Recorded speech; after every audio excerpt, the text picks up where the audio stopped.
পূর্ণতা হলো এমন এক অনুভূতি যার মায়ায় মানুষ হাজার হাজার লক্ষ লক্ষ টাকাকেও পিছনে ফেলে আসতে পারে। এরপরেও কিছু লোক বলবে যাদের কাছে হাজার হাজার লক্ষ লক্ষ টাকা নেই, তারাই এই সমস্ত কথা বলতে পারে।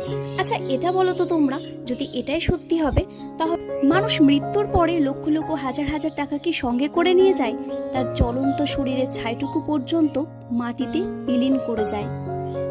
আমাদের বেঁচে থাকার জন্য ঠিক যতটুকু প্রয়োজন ততটুকু হলেই হবে। এটা নিয়ে হাসি খুশি আনন্দে কাটানোই আমার মনে হয় শ্রেয়। আর হ্যাঁ, তোমরা কি ভাবছো অবশ্যই কমেন্টে জানিও। আজ বাড়িতে মা অনেক রকম রান্না বান্না করেছে, তার মধ্যে যে চাটনিটা দেখছো ওটা আমি করেছি। বাকি সমস্ত রান্না আমার মা নিজের হাতে করেছে।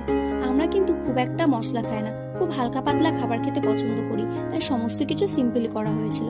তাহলে চলো আজকে মিনি ব্লগটা এই পর্যন্ত। ভালো লাগলে অবশ্যই একটা লাইক কমেন্ট করে দিও।